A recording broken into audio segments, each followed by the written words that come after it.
The conversation of your life, local, relevant, digital, and always on. America will hear my 2 cents. Elected to serve iHub radio listeners across the desert cities. He calls it as he sees it. Quick question. Now, here's Russ Betts. Someone answer him now!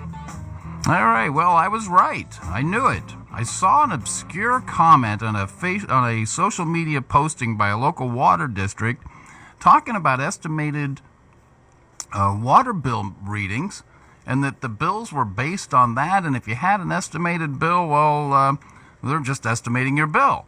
And I thought to myself, well, that's odd. What the heck's going on there? So I went out and looked at my water meter, and sure enough, mine wasn't working either. We're going to get to all that in just a minute. It's Sunday. This is Russ Betts here on iHub Radio. Good to have you with us. It's Sunday. It's Russ. Let's get going. I want to talk about this water district because there's some new developments out. A letter was just released by the water district, showed up in water customers' mailboxes. The letter's dated May 24th, 2019, and it starts out, it says, "Dear water customers." And I'll get to that in a second, but I just want to tell you what was going on here. People started getting high water bills all of a sudden out of the blue and unexplained. Their normal bill would be, say, $50 a month, every month. And then out of the blue, they'd get a bill that was 2, 3, 10 times higher than that. Somebody got a bill of $400. And they go, well, I don't have any leaks. There's nothing going on at my house that would indicate that I should have a bill that went from $50 normal to $300 or $400. And then the next month, without making any repairs, the bill goes back down to normal. In the water district, and we're talking about Mission Springs Water District, that largely covers Desert Hot Springs area. So the water district said, well, there must be something wrong with your, on your side of the meter. You got a leak somewhere, somebody's stealing water, something's going on. Well, that didn't make any sense to anybody because they have leak detector people come out. Nobody can find any leak. And they said, sorry, you're just going to have to pay the bill. And the meter doesn't lie. Well, now it turns out, the meter wasn't lying. The meter just wasn't saying anything. The meter wasn't working. And I thought, well, this is really odd. What's going on here? How are people getting these kind of water bills? So now we get this letter, and it all comes clear 2-3 weeks later. And the water district says that Mission Springs Water District has discovered that a manufacturer's defect with water meter registers is affecting the ability to retrieve readings from some meters. This has required the district to estimate readings for some customers. If you have not received a notification on your water bill that your bill is estimated prior to this letter, your meter is not affected. So the operative word is some meters. We don't know how many it is. Well, that'll be the next question. How many meters have failed? But we go from, so now we have this acknowledgement, and it says, to getting onto the estimated, affected customers receive an estimated water bill by calculating using industry best practices.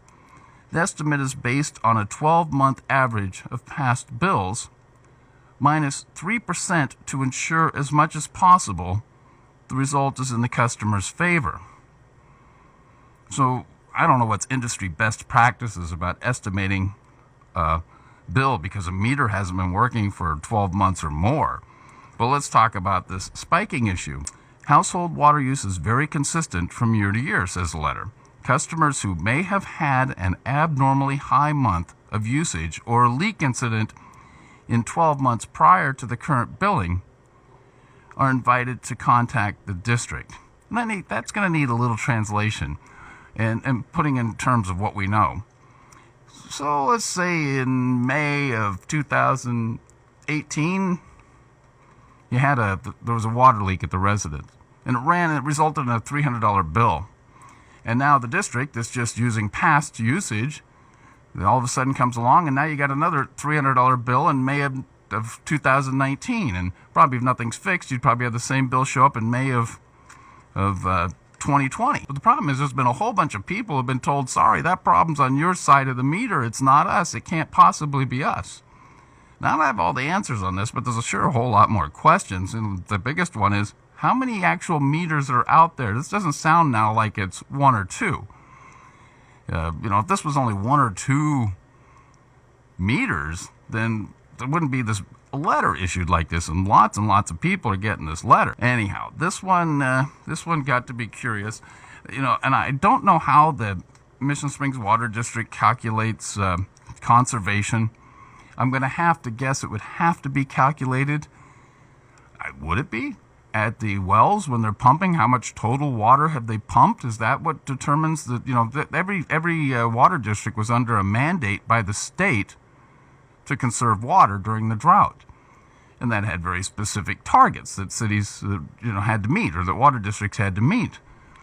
Now, if those are calculated off of residential bills, and the district is just automatically applied a 3% reduction to ensure, as quote, as much as possible the results in the customer's favor, does that mean the reporting to the state was 3% under what actual water usage was? Or forget that, if there's no meter, if half the meters aren't working, let's just say it's half the meters in the district aren't working, and I don't know if that's the number or not, we got to find out. All we know is some meters aren't working. So this, if half, for example, half the meters, or a very large proportion of the meters aren't working, and if the reporting to the state is based on actual customer meter reporting, then those numbers to the state are erroneous, as are the bills going to people who have estimated meters. Now, on my bill, with a meter that wasn't working, and I was told hadn't been working for the past year, I've got a bill that shows very specifically how much my water has been used. And it puts me in Tier 1, Tier 2, and in one instance, Tier 3 on water usage, except my meter wasn't working, so they have no way of knowing. Anyhow, this one got to be very curious, and 2-3 weeks ago, when I saw this conversation taking place all over Facebook, and to the Water District's credit, they're very engaging on social media, so that's good. It's that can be quite a battle when they get into that one, and they've taken that on. And mostly what they've done, though, when I see them posting, is, "Hi, listen, why don't you just contact me by phone and we'll talk to you?" And of course, as those numbers of those type of things mounted, those number of requests, people started saying, "Well, why don't you just talk to him here so we can all see what's going on?" And of course, the answer is, "Well, the bill's private." One guy says, "I don't care. I don't care. Go ahead, tell everybody what's the problem. Why did I get this high bill?" And so you get an answer, "Hey, there's nothing wrong here." And so we're gonna have to see somebody got to look into that. Somebody more than just me. Anyhow, we'll see. I'm gonna move on. We got another issue that's caught my attention. And excuse me, I gotta hit the cough button here. Just 1 minute. Okay, that was quick. I love having that button.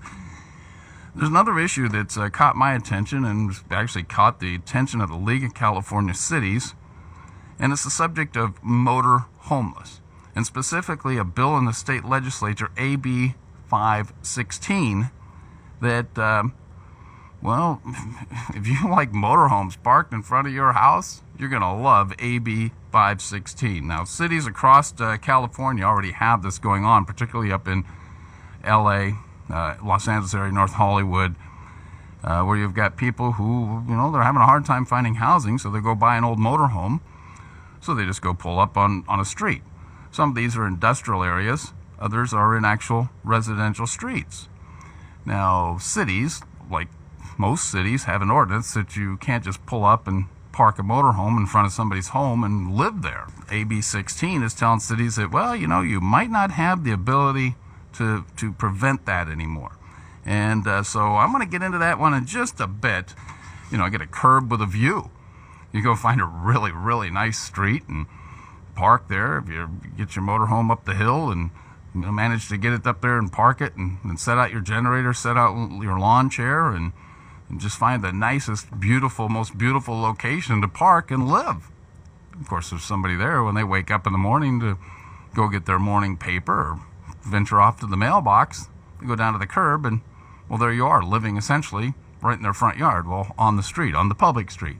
State legislature says that's okay. I'm going to get into this action alert by the League of California Cities to let you know about this and fill you in on a few other details. But right now, this is Russ Betts on iHub Radio, and more to come.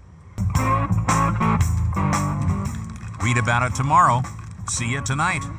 Hear it all day today. If it's happening in the Coachella Valley, it's front and center now. on iHub Radio. And there it is. Now, here's Russ Betts. All right, well, God bless you listeners who are writing in about this last story we were just covering. I'm getting a bunch of email out of Desert Hot Springs, well, 3 anyhow. Listeners asking some questions about their water bill from Mission Springs Water District. I don't have those answers right now for you, and we're moving on past that topic, but there'll be more on that one. I guarantee you that one's not going away anytime soon. There's probably just the tip of the iceberg on this one. Water District, in case you weren't here for the start of the show, has issued a letter to customers letting them know that, hi, well, you know that water meter you got out there in front of your house? Well, it hasn't actually been working for a year or more. And so we've just been estimating your bill. And if your bill seems higher than what it should be, well, it's probably because it was higher than what it should have been for, a year ago when we gathered up the last time we were able to gather data on your water usage. And of course, water usage doesn't change. It doesn't matter if somebody living in your house had a family of 6 and they're all water users, heavy water users, and your family now moved in and you're the model of conservation and do everything you can to conserve water, and you're still getting $200 a month water bills that just don't jive. And you're being told, well, sorry, there's nothing wrong, except in fact there is something wrong. Your water meter isn't working. Okay, that's a problem. Anyhow, we'll get into all that. I appreciate the emails. I can probably try and reach out to you after the show and get those done, or we'll pick this one up again next week. I'm sure this one's going to be going next week. But we're talking about a situation where you wake up in the morning, you walk out your driveway to go get your morning paper. And I know not many of us go out to get our morning paper or not, but go with me. It's the visual I'm trying to convey to you. So you put on your robe and you go walk out to the curb and you reach down, pick up your paper, and you look up and, well, there's a motorhome parked right in front of your house, close to your mailbox. And you see a generator is like on and running, maybe firing up the toaster so somebody can have some toast in the morning, and somebody has taken up residence in your neighborhood. Or you come home from work that day and all of a sudden there's another one parked in front and then 3 more on the other side of the street. Well, you call your local city hall and you say, hey, there's somebody camping in front of my house with a motorhome, and they've brought their friends and they've kind of taken over the street. Well, the city, like most cities, would have an ordinance that says, well, sorry, you can't do that. They'll go up and they'll go through a set procedure that they have to according to law. And in 72 hours, basically, they have to move those vehicles. And they can't just move them a few feet. They have to actually move them out of the area. And so you say, whew, I'm glad my city's doing what it's supposed to, and, I've got my neighborhood back. Well, enter the California State Legislature. And their idea is a little different. Their idea is that the city should not be allowed to tell those motorhome residents to move on. And this is all codified, not yet, but working its way through in Assembly Bill 516. It's prompted action alerts by the League of California Cities.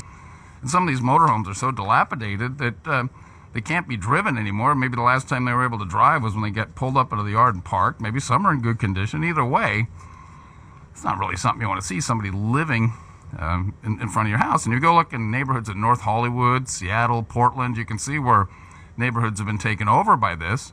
I've got a good friend of mine who lives up in Pasadena area, says they've got the same thing going on up there, that they've got 3 motorhomes on their street and they haven't been able to do anything. The city of Los Angeles won't go move them out. Normally a city would be able to immobilize the vehicle, put a boot on the vehicle for motorists who have 5 or more unpaid parking tickets. They could remove vehicles with registrations that have been expired for 6 or more months. And the cities could remove vehicles that do not adhere to a 72-hour notice to move the vehicle. However, the state legislature is saying that all that will go away. You will no longer be able to do any of that. Thinking is, it's not sound public policy to tow privately owned vehicles that are safely parked, not causing a traffic inconvenience, and not involved in a crime. That's straight from the legislation that I'm looking at here of Assembly Bill 516. So let me just read that to you again. This is the impetus behind this. This is the thinking behind this. It is not sound public policy to tow privately owned vehicles that are safely parked, not causing traffic inconvenience, and not involved in a crime. Well, they didn't put down here causing a huge problem in a residential neighborhood, or at least significantly detracting from the value of that neighborhood and the enjoyability of the neighborhood when people are living there. They're saying it's a fundamental constitutional principle that a state cannot take and sell private property of its residents under limited circumstances, and that these sanctions have a disproportionate impact on lower-income families and people of color. So, all right, it's a mess. It's a problem. And, or I guess we can just allow people with motorhomes to pull up and stake their residence on a street in front of everybody's home. Maybe that'll solve the problem. I mean, curb with a view, wouldn't that be a wonderful concept? You know, some pretty darn nice-looking ocean and mountain view curbs out there. If you can get that old motorhome up the hill, park it in front of someone's home, well, you got a view for free. And California legislature says that's just fine. I can't wait to see what's going to happen on this one. Good to have you with us. Thanks for the emails. Appreciate that. Good to have you here on the Russ Betts Show on iHub Radio, and hope you're having yourselves a good rest of the day. Tune in with us each week on Sunday here on iHub Radio. Lots of great programming coming up through the rest of the programming day. But we're done. That's it. It's over.